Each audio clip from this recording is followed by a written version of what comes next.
कक्षा 12 की राजनीतिक विज्ञान की पाठ्य पुस्तक है समकालीन विश्व राजनीति। तो इसी पाठ्य पुस्तक का अध्याय 1 और अध्याय का नाम है शीत युद्ध का दौर। तो इसी अध्याय 1 के आज हम पाठ्य पुस्तक में दिए गए अभ्यास के प्रश्नों को हल करेंगे। अभ्यास के प्रश्नों में पहला प्रश्न है, शीत युद्ध के बारे में निम्नलिखित में से कौन सा कथन गलत है? गलत वाला कथन बताना है। नीचे 4 ऑप्शन दिए गए हैं, उनमें से शीत युद्ध के बारे में कौन सा कथन गलत है? तो क्या है? यह संयुक्त राज्य अमेरिका, सोवियत संघ और उसके साथी देशों के बीच की एक प्रतिस्पर्धा थी। ख है, यह महाशक्तियों के बीच विचारधाराओं को लेकर एक युद्ध था।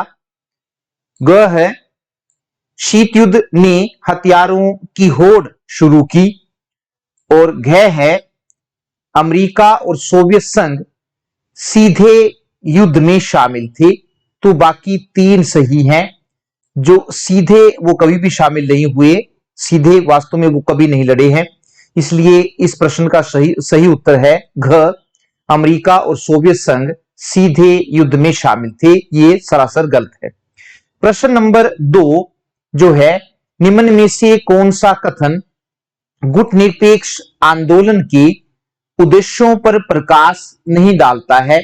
वो वाला कथन बताना है जो गुटनिरपेक्ष आंदोलन के उद्देश्यों के बारे में नहीं बताता है। तो इसमें क है, उपनिवेशवाद से मुक्त हुए देशों को स्वतंत्र नीति अपनाने में समर्थ बनाना, ये उसका उद्देश्य था। ख है, किसी भी सैन्य संगठन में शामिल होने से इनकार करना। ग है, वैश्विक मामलों में तटस्थता की नीति अपनाना। और घ है, वैश्विक आर्थिक असमानता की समाप्ति पर ध्यान केंद्रित करना।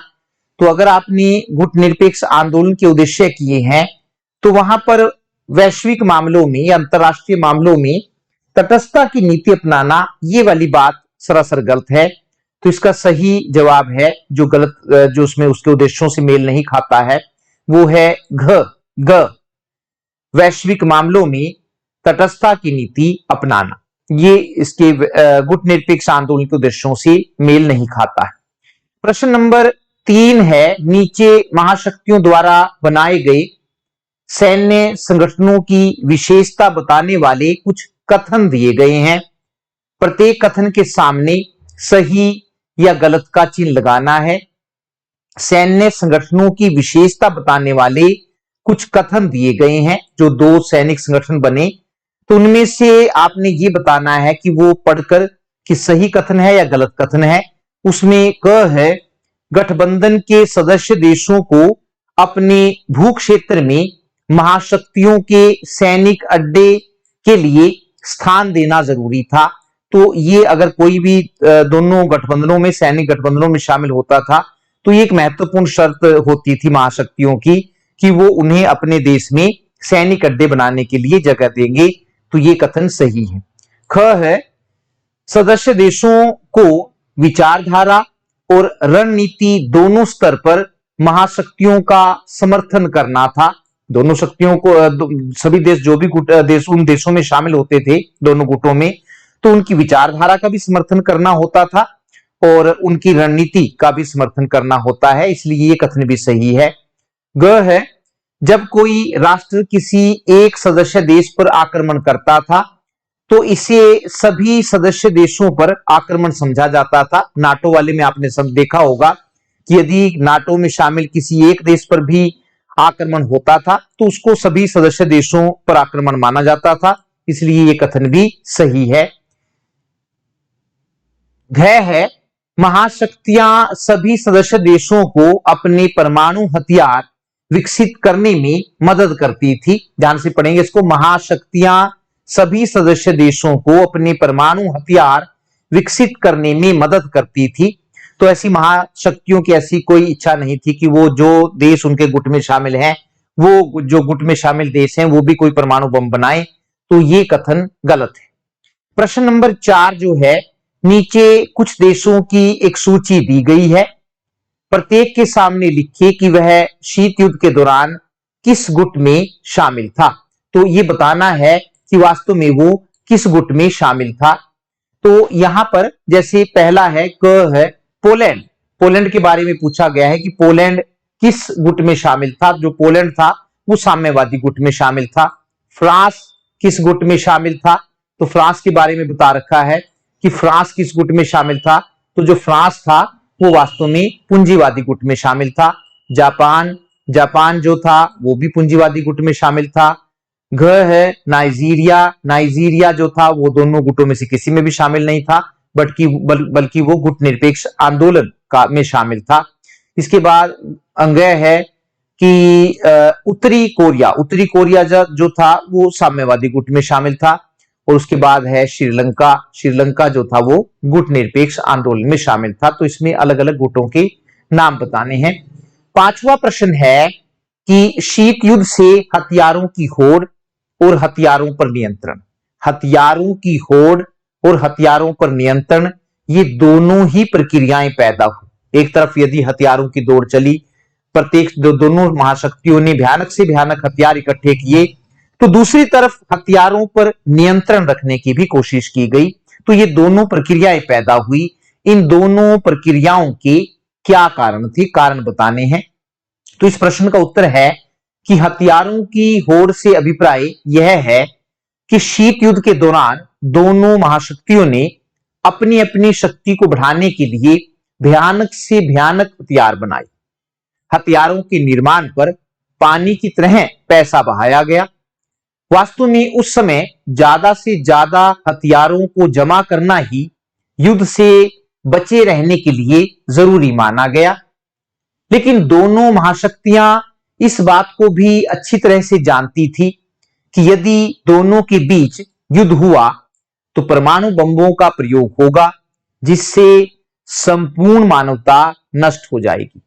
इसलिए दोनों महाशक्तियां हथियारों पर नियंत्रण के लिए भी प्रयास करती रही।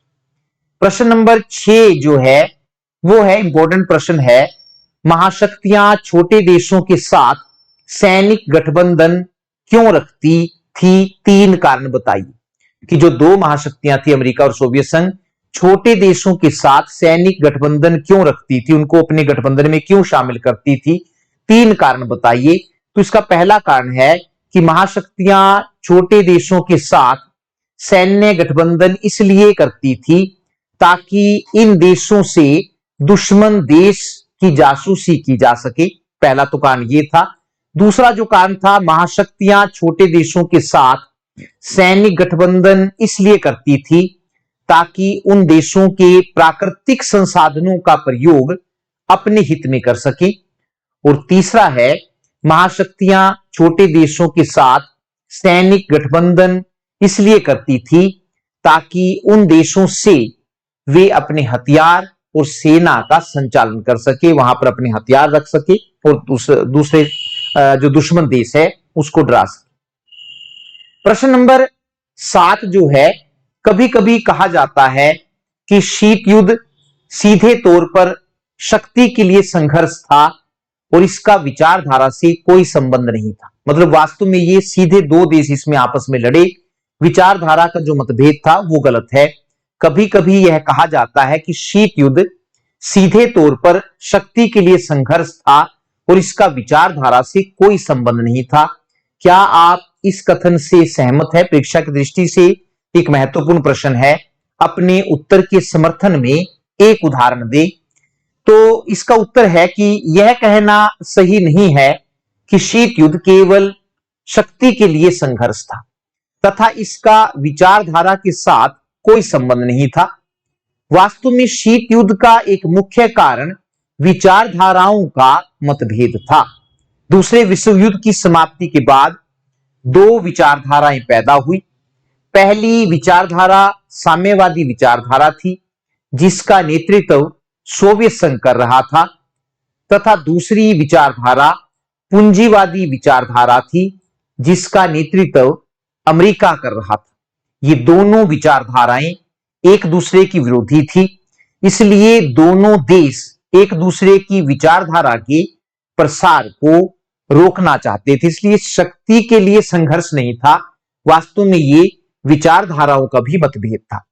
प्रश्न नंबर 8 जो है, शीत युद्ध के दौरान भारत की अमेरिका और सोवियत संघ के प्रति विदेश नीति क्या थी? क्या आप मानते हैं कि इस विदेश नीति ने भारत के हितों को आगे बढ़ाया? दो प्रश्न पूछे गए दो भागों में कि अमेरिका और सोवियत संघ के साथ कैसी विदेश नीति अपनाई भारत ने, और साथ में यह भी पूछा गया है क्या आप मानते हैं कि इस नीति ने भारत के हितों को आगे बढ़ाया? तो शीत युद्ध के दौरान भारत ने गुटनिरपेक्षता की नीति अपनाई। इस नीति के द्वारा भारत ने दोनों गुटों से अपने आप को अलग रखा, ना तो अमेरिका वाले गुट में शामिल हुआ और ना ही सोवियत संघ वाले गुट में शामिल हुआ। तो पहला पॉइंट है उसमें कि भारत की अमेरिका के प्रति विदेश नीति। शीत युद्ध के दौरान भारत और अमेरिका के बीच अच्छे संबंध नहीं रहे। 1947 में जब भारत स्वतंत्र हुआ तो अमेरिका चाहता था कि भारत उसके गुट में शामिल हो, लेकिन भारत ने अपने आर्थिक हितों को देखते हुए किसी भी गुट में शामिल न होने का निर्णय किया। दूसरी तरफ पाकिस्तान अमेरिका द्वारा बनाए गए सैन्य गठबंधन में शामिल हो गया, इसलिए अमेरिका ने पाकिस्तान की सहायता करनी शुरू कर दी। कश्मीर के प्रश्न पर भी अमेरिका ने हमेशा पाकिस्तान का साथ दिया है और भारत का विरोध किया है। तो दोनों देशों के जो संबंध थे शीत युद्ध के दौरान वो मित्रतापूर्ण नहीं थे। इसी प्रकार हम दूसरे पॉइंट में देखेंगे कि भारत की सोवियत संघ के प्रति विदेश नीति कैसी थी। तो गुटनिरपेक्षता की नीति अपनाने के बाद भी शीत युद्ध के दौरान भारत और सोवियत संघ के बीच मित्रतापूर्ण संबंध रहे। 1971 में भारत और सोवियत संघ के बीच 20 वर्षीय मित्रतापूर्ण संधि हुई। इस संधि के द्वारा दोनों देशों ने एक दूसरे की सहायता करने का वचन दिया, लेकिन 1991 में सोवियत संघ का विघटन हो गया और वह 15 गणराज्यों में विभाजित हो गया। इस विघटन के बाद भी भारत के रूस के साथ मित्रतापूर्ण संबंध बने रहे। शीत युद्ध के दौरान भारत ने गुटनिरपेक्षता की जो नीति अपनाई वह उसके हितों को आगे बढ़ाने में काफी सहायक रही। ये इसी प्रश्न का दूसरा भाग है कि क्या उसके हितों को आगे बढ़ाया। तो जो नीति गुटनिरपेक्षता की नीति अपनाई वह उसके हितों को आगे बढ़ाने में काफी सहायक रही। जैसे हम कह सकते हैं कि गुटनिरपेक्षता की नीति को अपनाने के कारण भारत दोनों महाशक्तियों के प्रभाव से बचा रहा। इस नीति के कारण कोई भी महाशक्ति उस पर अपनी धौंस नहीं जमा सकी, क्योंकि जब कोई एक महाशक्ति धौंस जमाने की कोशिश करती थी दूसरी महाशक्ति उसकी सहायता के लिए उठ खड़ी होती थी। और दूसरी जो कैसे उसके हितों की रक्षा की, गुटनिरपेक्षता की नीति को अपनाकर भारत दोनों महाशक्तियों से अपने आर्थिक विकास के लिए वित्तीय सहायता प्राप्त करने में सफल रहा। क्योंकि भारत को अपना आर्थिक विकास करना था, इसलिए किसी एक गुट में शामिल होने का अर्थ दूसरे गुट को नाराज करना था। तो गुटनिरपेक्षता की नीति को अपनाकर भारत दोनों महाशक्तियों से अपने आर्थिक विकास के लिए वित्तीय सहायता प्राप्त करने में सफल रहा। प्रश्न नंबर 9 है पाठ्य पुस्तक का, और वो है कि गुटनिरपेक्ष आंदोलन को तीसरी दुनिया के देशों ने तीसरे विकल्प के रूप में समझा है। गुटनिरपेक्ष आंदोलन को तीसरी दुनिया के देशों ने तीसरे विकल्प के रूप में समझा है। जब शीत युद्ध अपने शिखर पर था तब इस विकल्प ने तीसरी दुनिया के देशों के विकास में कैसे मदद पहुंचाई। जब शीत युद्ध अपने शिखर पर था तब इस विकल्प ने तीसरी दुनिया के देशों के विकास में कैसे मदद पहुंचाई। तो इसका उत्तर हम जान सकते हैं। 1945 में दूसरा विश्व युद्ध खत्म होने के बाद जब पूरा विश्व दो गुटों में बंट गया था, तो उसी समय एशिया और अफ्रीका महाद्वीप में बहुत से देश स्वतंत्र हुए। दोनों गुटों में इन नए स्वतंत्र देशों को अपने अपने गुट में शामिल करने की होड़ सी लग गई, लेकिन भारत सहित कुछ नए स्वतंत्र देशों ने दोनों गुटों में से किसी भी गुट में शामिल न होने का निर्णय लिया और गुट निरपेक्षता की नीति अपनाई। इन देशों ने गुट निरपेक्षता की नीति इसलिए अपनाई क्योंकि ये देश इस बात को अच्छी तरह से जानते थे कि किसी एक गुट में शामिल होने का अर्थ दूसरे गुट को नाराज करना था। इसके अलावा ये देश अपना आर्थिक विकास भी करना चाहते थे।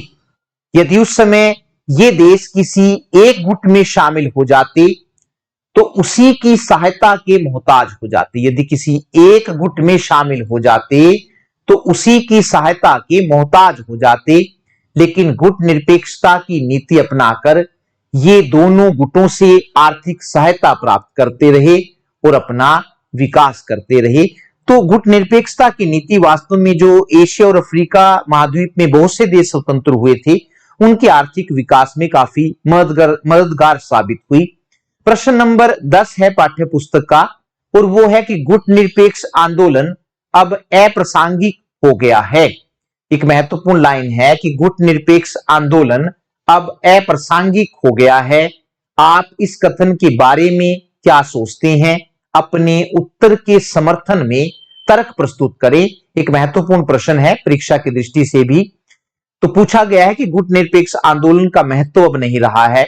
तो गुट निरपेक्ष आंदोलन का आरंभ 1961 में नए स्वतंत्र देशों को शक्ति गुटों से दूर रखने के लिए हुआ था। महत्वपूर्ण लाइन है, गुट निरपेक्ष आंदोलन का आरंभ 1961 में नए स्वतंत्र देशों को शक्ति गुटों से दूर रखने के लिए हुआ था। लेकिन दिसंबर 1991 में सोवियत संघ के विघटन के बाद साम्यवादी गुट का अंत हो गया, जिसके कारण शीत युद्ध का भी अंत हो गया। अब अमेरिका ही महाशक्ति के रूप में बचा है। ऐसी स्थिति में यह प्रश्न पैदा होता है कि जिस गुट निरपेक्ष आंदोलन का जन्म शीत युद्ध के कारण हुआ था, आज शीत युद्ध के खत्म हो जाने के कारण क्या उसका कोई महत्व रह गया है? लेकिन कुछ लोगों का कहना है कि गुट निरपेक्ष आंदोलन का आज भी महत्व है। वास्तव में ये महत्वहीन नहीं हुआ है, बल्कि इसका आज भी महत्व है और इसके पक्ष में वो कुछ तर्क देते हैं। उसमें पहला है कि आज भी बहुत से गुट निरपेक्ष देश आर्थिक रूप से पिछड़े हुए हैं और विकसित देश उनका शोषण कर रहे हैं। इस स्थिति से उनको बचाने के लिए यह जरूरी है कि विकासशील देश आपस में सहयोग करें। आपसी सहयोग को बढ़ाने के लिए गुट निरपेक्ष आंदोलन विकासशील देशों को एक मंच प्रदान करता है, इसलिए गुट निरपेक्ष आंदोलन का महत्व है। दूसरा तर्क है कि आज भी विश्व के सामने आतंकवाद, निशस्त्रीकरण, पर्यावरण प्रदूषण जैसी अनेक समस्याएं हैं। इन समस्याओं का समाधान करने में गुट निरपेक्ष आंदोलन महत्वपूर्ण भूमिका निभा सकता है। तीसरा तर्क है कि बेशक शीत युद्ध समाप्त हो गया है, लेकिन विश्व में शांति स्थापित नहीं हो पाई। अतः विश्व में शांति स्थापित करने में गुट निरपेक्ष आंदोलन महत्वपूर्ण भूमिका निभा सकता है।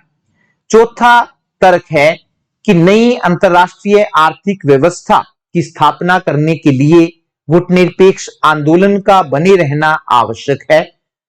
और पांचवा तर्क है कि संयुक्त राष्ट्र संघ को अमेरिका के प्रभाव से मुक्त करवाने के लिए भी गुट निरपेक्ष आंदोलन का बने रहना आवश्यक है। छठा है कि वर्तमान समय में गुट निरपेक्ष देशों की संख्या बढ़कर 120 हो गई है। सदस्य संख्या का बढ़ना इसके महत्व को बताता है। कहां पहले 20-25 सदस्य संख्या हुआ करती थी और आज 120 तक पहुंच गई है, तो इसके महत्व को बताता है। यदि इसका कोई महत्व न होता तो इसके सदस्यों की संख्या 25 से बढ़कर 120 न होती। कुल मिलाकर यह कहा जा सकता है कि गुट निरपेक्ष आंदोलन अप्रासंगिक नहीं हुआ है। आज जरूरत इसको और ज्यादा प्रभावी बनाने की है ताकि यह अपनी सही भूमिका निभा सके।